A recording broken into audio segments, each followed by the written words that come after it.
Hey everyone, welcome back to SnowRunner. Today is a very beautiful day in game, and we're going to be starting things off simply.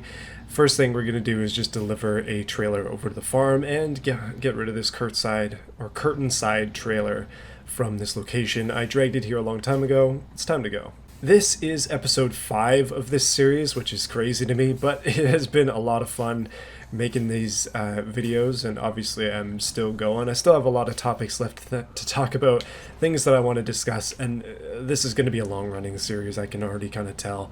I tend to talk maybe a little bit too much, but it's working out good here, and I'm really enjoying myself, so hopefully you're enjoying these videos as well. This series is supported by my Patreon and my join button members, so if you're interested, check out those things. But other than that, let's talk about the topic of today. By the way, this is a really awful idea to go this way. Those barriers I don't think I can break through, so we're going to have to do a little bit of sneaking. Yeah, okay, we're good. Easy. But our topic of the day today is going to be failure, and I have a bit of a thesis. Obviously, I didn't prepare that much for this. It's honestly better to talk about these things when they're kind of just on my mind anyways, but I wanted to talk about failure, and my thesis for today is specifically that failure is something that's necessary in life, and that in fact I don't think you'll ever find true success unless you fail. And failure's obviously got different degrees to it. There's certain things are worse than others when they happen, but I find that even after the worst times, the best times can still come, even if it takes a lot of time to get there. I've just found that a lot in my life personally, and today I figured I would actually tell you some of the stories of the things that I've failed at, because I want to make this relevant and applicable. Instead of just talking about a concept, let's apply it to real life, and I don't know, maybe you can learn more about me and I can learn more about you. Yeah, normally what I do is partway through this video, normally towards the end, I would say something like, hey, what do you think about this topic? But I'm actually just going to bring it out now. If you've got some stories you want to tell, then drop them in the comments. But if you agree with me or you disagree with me, I'd love to hear it. Comment below. It's a discussion. I'm not always right, but that's kind of the point of these videos, is just to share my thoughts on things and see what people think.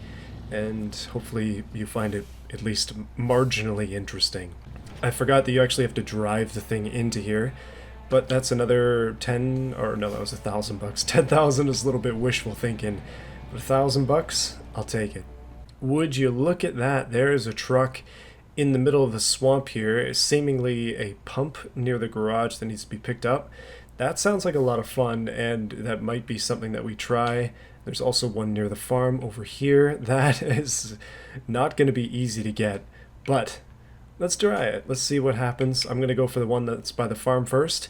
This is going to be a lengthy journey, especially trying to get this thing out. Let's go for it. So yeah, let's talk about failure. I may as well start off this discussion by talking about some things that are maybe not things that I like to talk about, but I don't know. I'm kind of that type of person where I need to express the things that I think about and the things of my past as well. I know some people really like to hold stuff in and they keep it to themselves, but for me, I prefer to talk about it, because I feel like talking about it makes me feel better about it. I don't know. I'm different, I guess. But I've gone through a lot of different failures in my life, and I find that oftentimes they were met with some of the best times afterwards. One of those times was actually just with YouTube in general, and my channel is a bit older than it might seem. A lot of my videos are privated and hidden because I don't want people to see them, but for the longest time I was making videos to absolutely no audience. By the way, slight divergent from the topic here, this is fairly easy to get to, but I'm looking at this and I'm thinking, should I have brought a crane? Because I don't really see any way to pick it up unless it just gets onto my truck.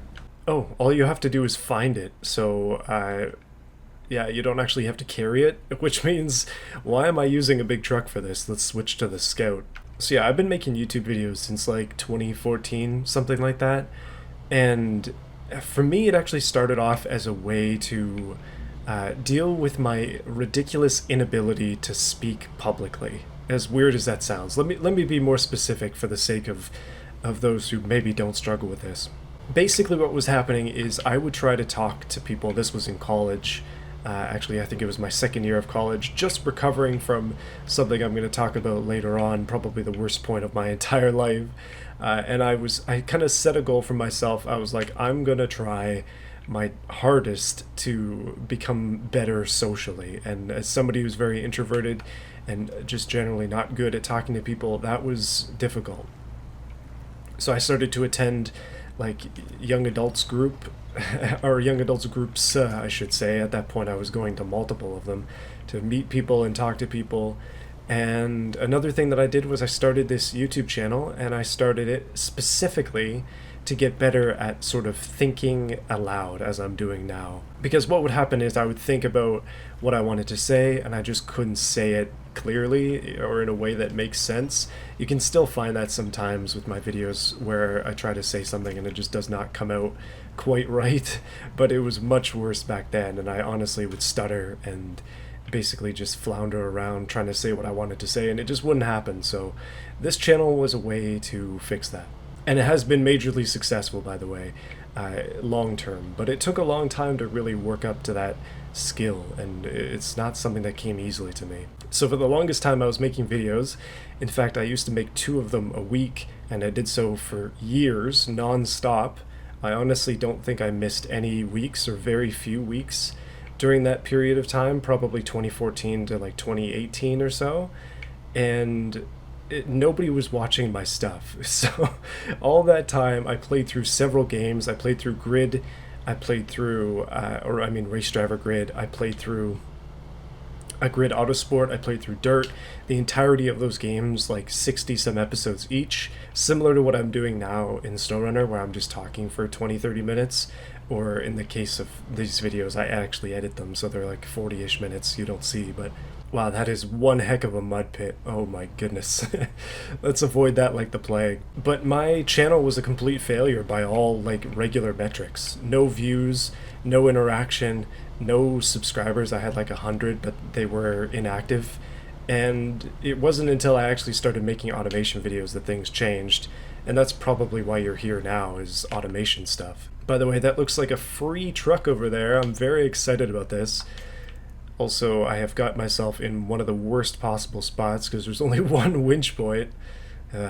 Big boy Chevy, we don't need anything else, boys. This thing absolutely rips up the water.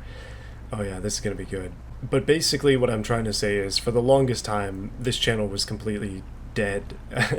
Dead on arrival, and nobody was watching my stuff. And at that point I didn't really care. I was dreaming about it. I was like, man, I really wish that people would actually watch my videos. But it just kind of never happened, never materialized, again, until I made changes. But weirdly enough, what happened was I was extremely consistent with YouTube because I believed that consistency was going to be key to my success, that people would actually eventually watch my videos because of how consistent I was with them and putting them out every week and whatever else I was doing. But I failed to realize that you do have to tailor your content a little bit for the people you're watching. It doesn't have to be completely, but even just a little bit would be good. I'm gonna grab this quest while we're here, because unfortunately this thing isn't free. It's just downed and heavy and broken, and it just totally spawned in there. Let's grab this, and then maybe we'll try to tow out this heavy truck and just see what happens with that. We're actually not doing too bad here, by the way. So what happened was I ended up getting a new job, and this job was extremely demanding. Again, probably the worst job I've ever had. Again, maybe that's a story for another day, but I wouldn't say that was a failure, so it doesn't quite qualify for today's topic. But yeah, no, easily the worst job I've ever had, that one, and not something I would ever want to repeat. By the way, this truck is so darn stuck in here that I'm not gonna bother. We'll come back with something heavier. So this job, unfortunately, basically sucked up all of my time. I had zero time for video making, and oftentimes with this kind of work I was just kind of taken away for a couple weeks, so there was really no opportunity to make videos as I had been all throughout college. And yeah, I just stopped making content for basically a whole summer. I came back and I started making automation videos, and that's where the success came from. Basically had to stop and think about things, and then I come back after a long break, and I finally found what I was missing, basically. And now the channel has 55,000 subscribers, and time goes on. It's been several years of what I would say is success, and man, that basically changed the course of my life. YouTube stuff is very important to me, obviously, and I continue to make these videos. Even if viewership isn't big now, it's still something. You're watching this now, aren't you? Like, that's more than what I was doing before, and for that by itself, I'm grateful. That definitely wasn't the biggest failure in my life, but man, it was one of those ones that I think about all the time, of like, you can kind of hit your head on the grindstone or whatever as many times as you want, and it's not going to function necessarily. You got to use it properly and spend the time to do it right. And for me, I was basically just beating it's not really beating a dead horse, but I was like trying so hard. I was putting so much effort, making 2 videos a week at times, for a channel that was never gonna do anything, because I never quite caught that spark that I needed to actually find the success that I was looking for. And it took taking a break, and it took like sitting back and thinking about things to really figure out what I wanted to do and what would actually find that success that I, again, was looking for. So from my own failure as a person, and I guess as a creator, came a lot of success, and that's where we're here now. So I told you before about the thing that sort of caused me to try and fix myself, I guess, in a way, socially at least. And I'm going to talk about that now. And this is something that kind of hurts me a little bit to talk about, and that's why I've sort of left it to a little bit later in the video. We're filtering out those who aren't as interested in me as a person, and I guess you're here now, so hear ye. Time to talk about my biggest failure in life. So, background, for those of you who don't know, I went to school for civil engineering, and I did graduate, and I mean, I didn't get honors or anything like that, but I did well in school, at least after some certain events happened that really changed the course of, again, my life. And it was this kind of failure that really changed things for the better for me and really turned things around. Basically what happened was I left high school, and I really wanted to go to university, and I thought that university was the only way for people who are smart. And in Canada, we basically have, there's 3 sort of main levels of education when you leave high school, or there's nothing, I guess. But you can go to trade school and become a tradesman. You can go to university and get a degree, or you can go to college and get a diploma. And diplomas are generally considered lesser than degrees, but honestly, these days, everybody has a degree, so it doesn't matter as much as it used to. But yeah, that's kind of how I saw it, at least. I was a bit of a university elitist. I was like, I have to go to university, otherwise it's not worth my time. Why even put in effort if college is so easy? And trade school would just be a cakewalk. To put this in perspective, I didn't do amazing in high school. I didn't really try much, at least until grade 12, which is the final year here in Canada. And I never got good grades. Like, I was never a straight A student or anything like that.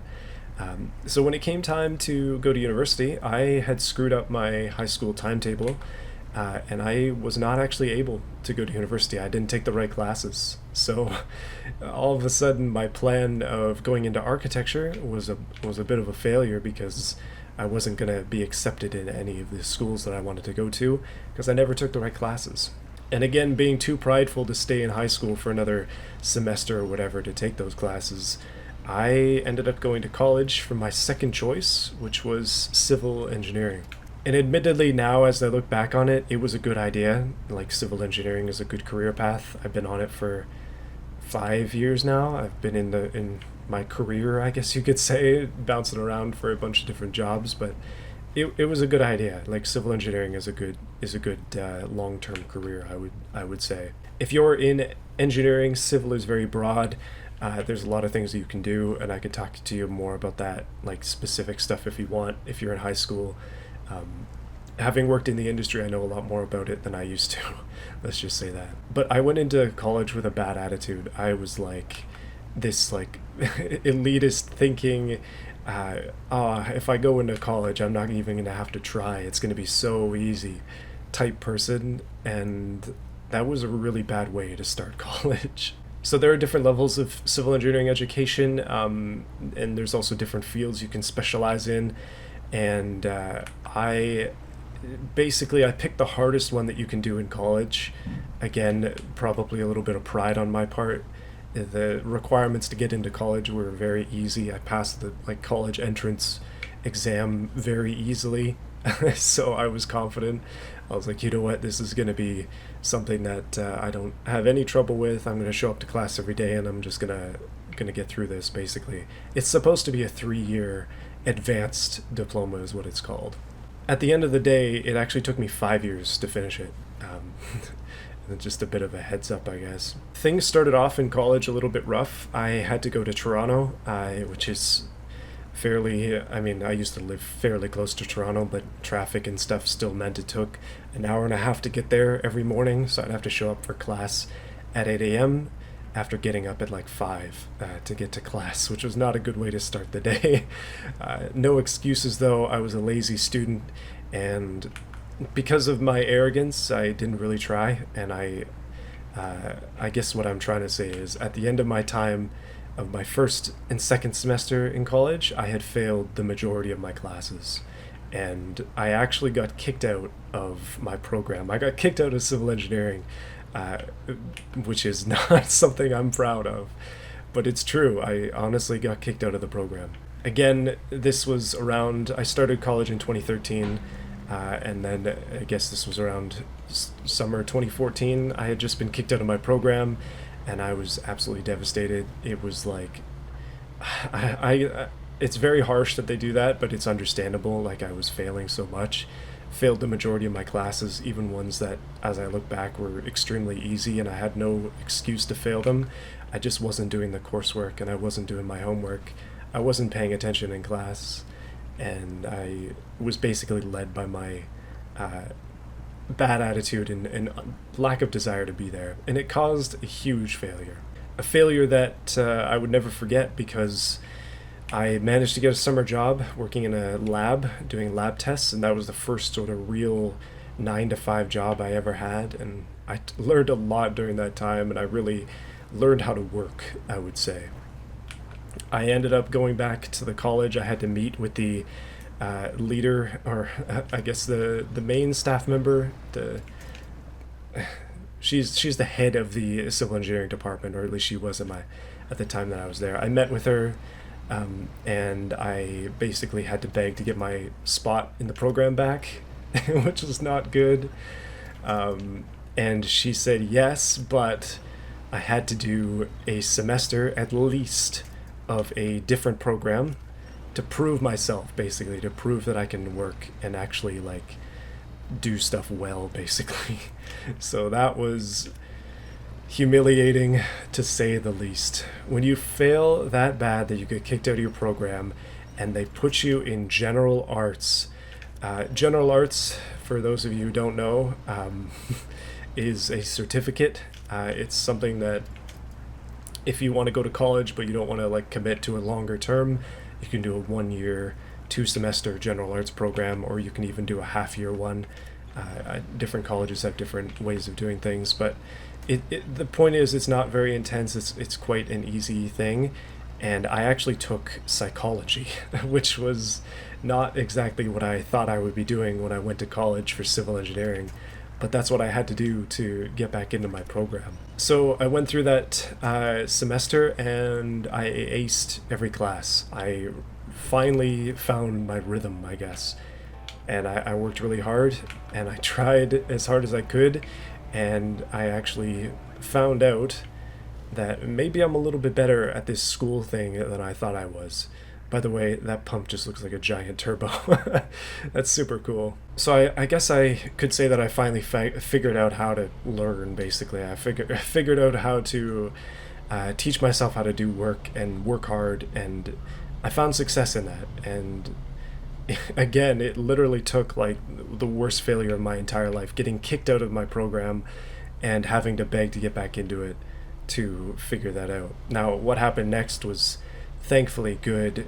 I was accepted back into the civil engineering program, and I had a lot of making up to do. Basically, every course that I failed, I had to do again, and it was not fun sitting through those classes again, basically. But I actually applied myself, and I came out with good grades, especially in the classes I had already taken before. It turns out once you actually pay attention and you do the homework and you do the assignments and you do the projects and you actually like show up for class on time and you're there present in class instead of just distracted doing stuff, that it's pretty easy to get through a lot of these courses, especially the early semester ones. School is a lot easier if you're paying attention. I ended up, the reason it took 5 years was obviously because I did a year and a half of time with general arts, and also obviously my big like fail year. Basically, a year is a long time, by the way. It was that was the worst year of my life. And then at the end of it all, I ended up having to do classes in a weird order, and I ended up doing part-time for my last 2 years basically in order to work so I could pay for my education, because the entire time that I was failing I was also paying for it. And then also I basically ran out of school money, so I went back to my old bakery job and was working part-time and at school part-time in order to basically pay the bills.